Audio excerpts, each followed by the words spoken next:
শুভ সন্ধ্যা বন্ধুরা, আজ হলো 2 ডিসেম্বর 15 অগ্রহায়ণ মঙ্গলবার। আজকের সন্ধ্যার বিশেষ বিশেষ খবরগুলি হলো: সরকারি ঘরের তালিকায় ঢুকেছে বহু ভুয়ো হিতাধিকারীর নাম। পাকা ঘর থাকা সত্ত্বেও তালিকায় নাম ঢুকেছে। যাদের পাকা ঘর থাকা সত্ত্বেও আবেদন করেছেন তারা বিপদে পড়বেন। দুর্নীতি করা জীবিকা সখী গাঁও পঞ্চায়েতের সভাপতিদেরও যেতে হবে জেলে। কঠোর বার্তা সরকারের। মাত্র 300 টাকায় লাভ করবেন গ্যাস সিলিন্ডার। প্রধানমন্ত্রী উজ্জ্বলা যোজনার সংযোগ থাকা রাজ্যের 20 লাখ পরিবার মাত্র 300 টাকায় পাবে গ্যাস সিলিন্ডার। আজ ঘোষণা মুখ্যমন্ত্রী ডক্টর হিমন্ত বিশ্ব শর্মার। রাজ্যের গৃহ বিভাগে বৃহৎ নিযুক্তি। কাল গৃহ বিভাগে 5818 জন প্রার্থীকে নিযুক্তিপত্র প্রদান করা হবে। আগামী 2-1 দিনে কাঁপুনি ধরাবে শীত। এক ধাক্কায় অনেকটা নামবে পারদ। খাবারের লোভে বিয়েবাড়িতে ঢুকেছিল 14 বছরের কিশোর। সিআইএসএফ জওয়ানের গুলিতে মর্মান্তিক মৃত্যু। বদরপুরের অপহৃত নাবালিকা উদ্ধার। বেঙ্গালুরু থেকে আটক অভিযুক্ত যুবক। 6টি সরকারি ব্যাংককে ফের যুক্ত করার সিদ্ধান্ত। দেশ জুড়ে বড় আর্থিক পরিবর্তন। বিস্তারিত থাকবে প্রতিবেদনে। অনুপ্রবেশকারীদের জন্য কি লাল কার্পেট পাতব? রোহিঙ্গা ইস্যুতে কড়া সুর সুপ্রিম কোর্টের। শীঘ্রই নতুন ক্যাম্পাস থেকে যাত্রা শুরু করবে শিলচর জিসি বিশ্ববিদ্যালয়। হাই স্কুল টেট উত্তীর্ণদের নিয়োগে মোটা অঙ্কের লেনদেন। প্রতিবাদে সরব শ্রীভূমি তথা করিমগঞ্জ কংগ্রেস। এবং শেষ খবরটি, হাইলাকান্দি মহাদেবপুরে মুখ্যমন্ত্রী মহিলা উদ্যমিতা অভিযানের সুবিধা থেকে বঞ্চিত মহিলারা। খুব জনমনে। তাহলে বিস্তারিত খবরে যাওয়ার আগে অবশ্যই ভিডিওটিতে একটি লাইক করে চ্যানেলটি সাবস্ক্রাইব করে পাশের বেল আইকনটি বাজিয়ে রাখবেন এবং ফেসবুক পেজটি ফলো করে ভিডিওটি অবশ্যই শেয়ার করবেন যাতে সঠিক তথ্যগুলো সবার কাছে পৌঁছাতে পারে। এবার শুনুন আজকের খবরগুলির বিস্তারিত। প্রথম খবর, সরকারি ঘরের তালিকায় ঢুকেছে বহু ভুয়ো হিতাধিকারীর নাম। পাকা ঘর থাকা সত্ত্বেও আবার আবেদন করেছেন। অনেকে অন্যের ঘরের সামনে দাঁড়িয়ে, গোয়াল ঘরের সামনে দাঁড়িয়ে, রান্নাঘরের সামনে দাঁড়িয়ে জিও ট্যাগিং করেছেন। এ নিয়ে এবার কঠোর সরকার। যারা পাকা ঘর থাকার পরও আবার আবেদন করেছেন তারা বিপদে পড়বেন। সেই সঙ্গে যাতে যারা দুর্নীতির সঙ্গে জড়িত, দুর্নীতি করা জীবিকা সখী গাঁও পঞ্চায়েতের সভাপতিদেরও জেলে যেতে হবে। আজ কঠোর বার্তা মুখ্যমন্ত্রী হিমন্ত বিশ্ব শর্মা সরকারের। খাবারের লোভে বিয়েবাড়িতে ঢুকেছিল 14 বছরের কিশোর। সিআইএসএফ জওয়ানের গুলিতে মর্মান্তিক মৃত্যু। দিল্লির শাহদারা এলাকায় ঘটেছে এক মর্মান্তিক ঘটনা। একটি বিয়েবাড়িতে খাবারের লোভে ঢুকেছিল 14 বছর বয়সী এক কিশোর, যার পরিণতি হলো ভয়াবহ। সেন্ট্রাল ইন্ডাস্ট্রিয়াল সিকিউরিটি ফোর্সের অর্থাৎ সিআইএসএফ এর এক হেড কনস্টেবল প্রথমে তাকে বেধড়ক মারধর করেন এবং পরে কথিত আছে যে তার মাথায় গুলি করে খুন করেন। জানা গিয়েছে নিহত কিশোরের নাম সাহিল। সে কাছেই একটি বস্তিতে থাকত।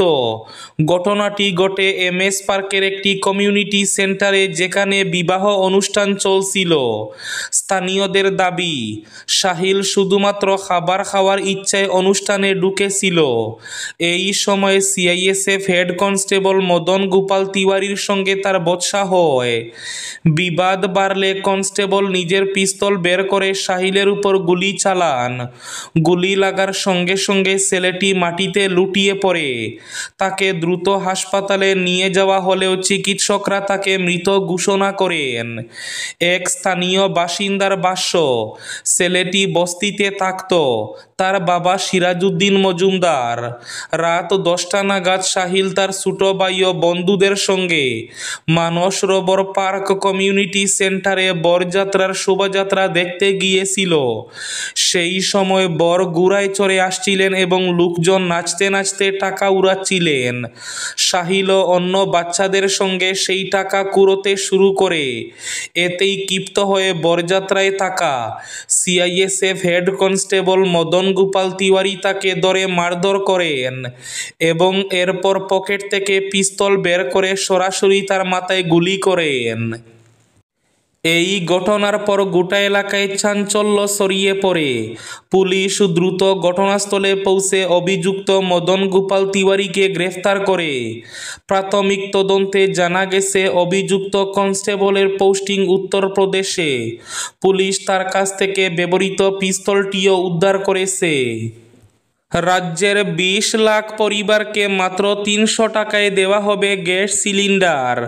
আজ আনুষ্ঠানিকভাবে ঘোষণা মুখ্যমন্ত্রী ডক্টর হিমন্ত বিশ্ব শর্মার। মাত্র 300 টাকাতে লাভ করবেন গ্যাস সিলিন্ডার। প্রধানমন্ত্রী উজ্জ্বলা যোজনার সংযোগ থাকলে মাত্র 300 টাকায় লাভ করবেন সিলিন্ডার। নিজের ফেসবুক পেজের মাধ্যমে এক পোস্টের মাধ্যমে এই ঘোষণা মুখ্যমন্ত্রী ডক্টর হিমন্ত বিশ্ব শর্মার।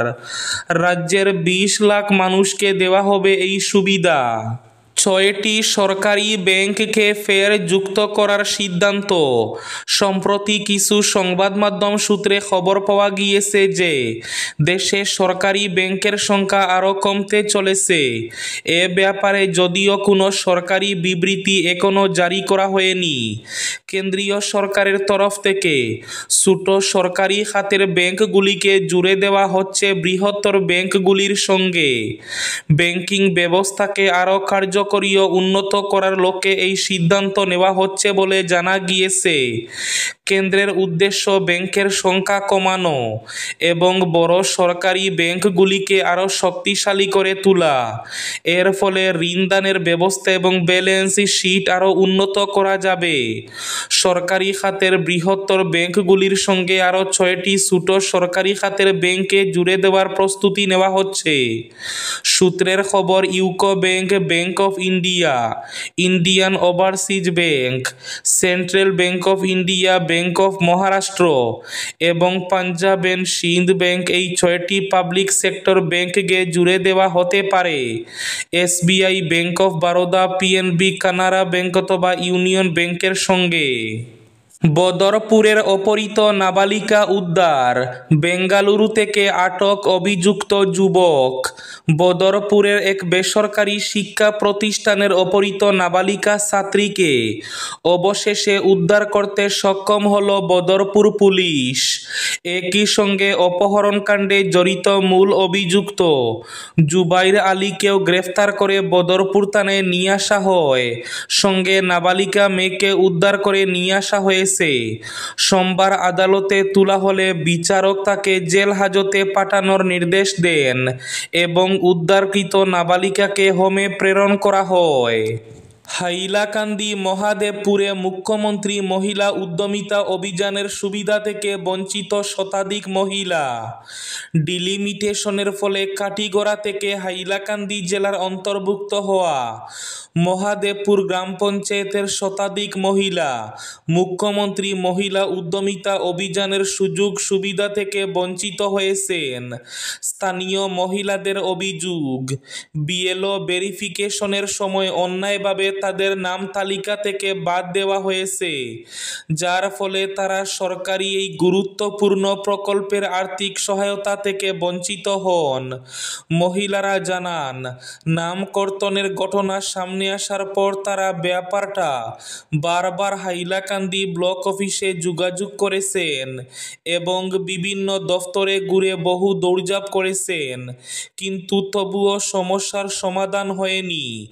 বরং বারবার আশ্বাস দিলেও বাস্তবে কোনো ফল পাননি তারা। হাই স্কুল টেট উত্তীর্ণদের নিয়োগে মোটা অঙ্কের টাকার লেনদেন, প্রতিবাদে সরব শ্রীভূমি তথা করিমগঞ্জ কংগ্রেস। বিজেপি সরকারের আমলে শ্রীভূমি শিক্ষা বিভাগে নজিরবিহীন দুর্নীতি সংগঠিত হচ্ছে। যোগ্যতার ভিত্তিতে নিযুক্তি লাভ করা স্নাতক ও স্নাতকোত্তর স্তরের শিক্ষকদের স্কুলে পোস্টিংয়ের জন্য 3.5 থেকে 4 লক্ষ টাকা উৎকোচ দিতে হচ্ছে।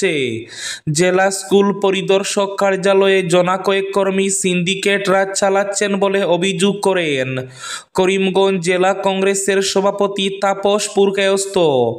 শিক্ষা বিভাগকে দুর্নীতিমুক্ত করতে মুখ্যমন্ত্রী একদিকে নানা পদক্ষেপ করছেন, অন্যদিকে শিক্ষা বিভাগের কিছু দায়িত্বপ্রাপ্ত কর্মীর জন্য গোটা বিভাগের সুনাম নষ্ট হচ্ছে বলে অভিযোগ। এবার শেষ খবরটি, শীঘ্রই নতুন ক্যাম্পাস থেকে যাত্রা শুরু করবে শিলচর জিসি বিশ্ববিদ্যালয়। শিলচরের গুরুচরণ কলেজকে ইতিমধ্যে বিশ্ববিদ্যালয়ে উন্নীত করেছে সরকার। খুব শীঘ্রই বিশ্ববিদ্যালয়টি নতুন ক্যাম্পাস থেকে যাত্রা শুরু করবে। কলেজে দাঁড়িয়ে জানিয়েছেন মন্ত্রী রনজ পেগু। তার কথায় নতুন ক্যাম্পাসের জমি খুব শীঘ্রই বিশ্ববিদ্যালয়ের কাছে আনুষ্ঠানিকভাবে হস্তান্তর করা হবে, যা ভবিষ্যতে বিশ্ববিদ্যালয়ের প্রসার ও উন্নয়নের পথকে সুগম করবে। এই ছিল আজকের সন্ধ্যার বিশেষ খবরগুলি। ভিডিওটি অবশ্যই লাইক করে শেয়ার করে দেবেন।